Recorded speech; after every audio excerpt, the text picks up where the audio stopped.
Humanity had always been regarded as a curiosity among the stars.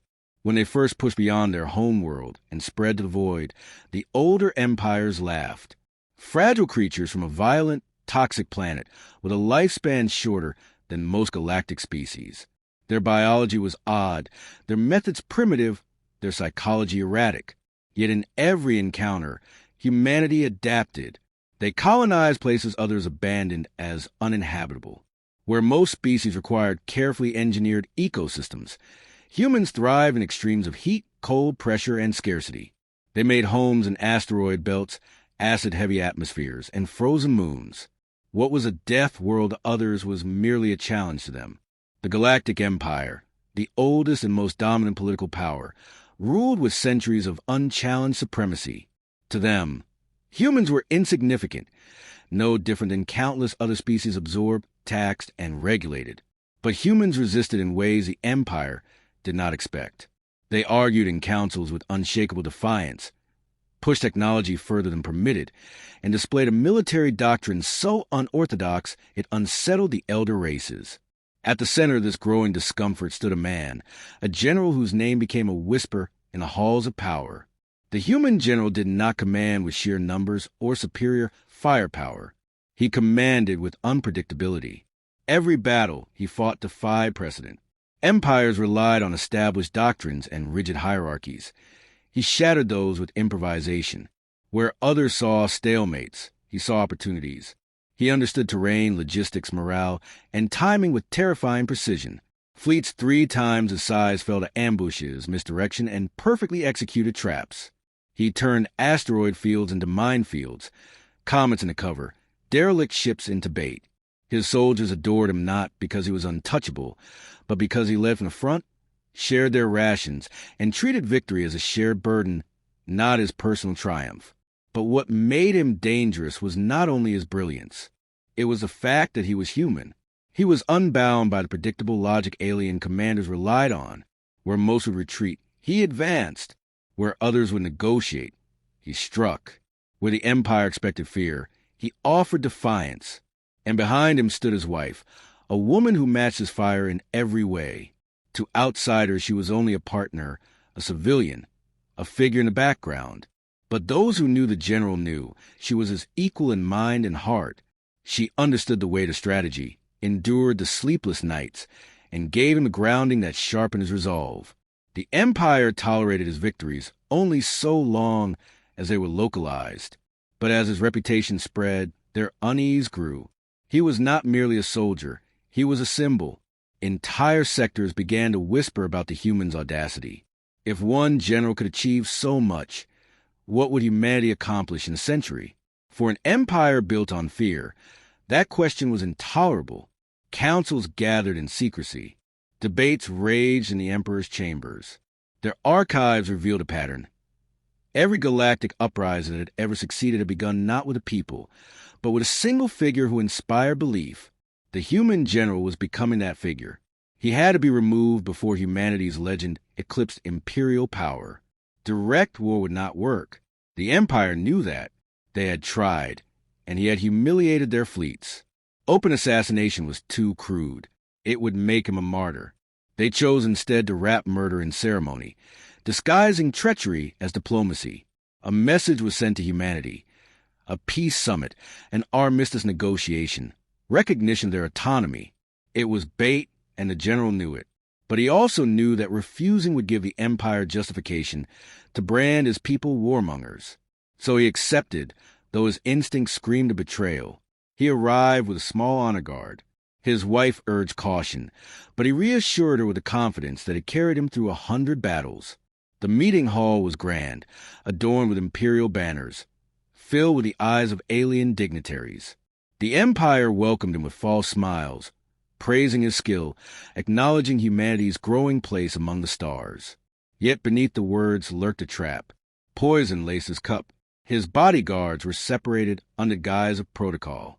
He began to feel the effects mid-speech, his strength faltering as the counselors leaned in with satisfaction. He realized too late what had been done. Dragged before the assembly, Weakened and dying, he was denounced as a barbarian unfit to lead, a warning to all species that defiance against the Empire would end in ruin. They paraded his collapse as victory, broadcasting the image of the fallen general across the sectors. His body was left lifeless, stripped of dignity, as the Empire celebrated what they believed was the end of the threat. But what they could not measure, what no archive or council calculation could predict, was the fury of the woman who had stood by his side. His wife received the news not as a widow crushed, but as a storm unleashed. The grief was real, raw, and immeasurable, but it transformed swiftly into something more. In her eyes, his murder was not just a personal loss. It was a declaration of war against her people, against the very spirit of humanity. She did not weep for long. She sharpened her sorrow into resolve, her love into a weapon sharper than any blade. She stood before the surviving officers of her husband's command and spoke, not as a grieving widow, but as a commander in her own right. Her voice carried the weight of vengeance and the clarity of strategy. The Empire thought they had killed a symbol. In truth, they had created another, one even more dangerous, because she had nothing left to lose and everything left to avenge. She swore that the Empire would bleed for its treachery, that no world under its banner would feel safe again, and that the name of her husband would not fade into silence but echo with every strike she would deliver. Whispers spread faster than the Empire anticipated. Soldiers who fought under the general pledged loyalty to his widow. Disillusioned species, tired of the Empire's tyranny, found inspiration in her rage.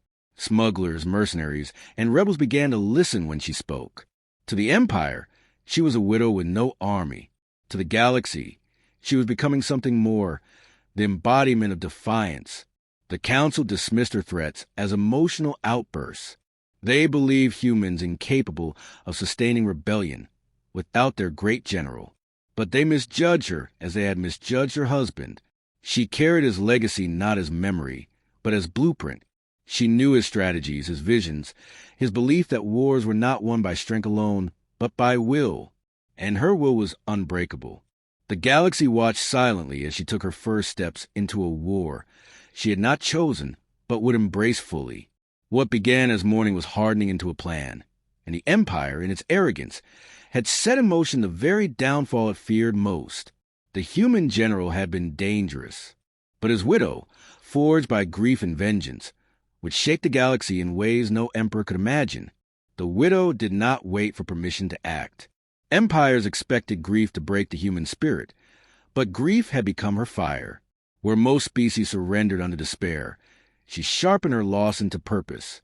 She gathered the general's surviving officers, men and women who had trusted their leader's brilliance, and she told them plainly that the war was not over. The Empire had killed a man, not an idea, and certainly not humanity's will. Her voice carried conviction, not desperation, and those who listened saw in her eyes the same unrelenting drive they had once followed in her husband. Her first move was not to charge at the Empire's fleets, but to study.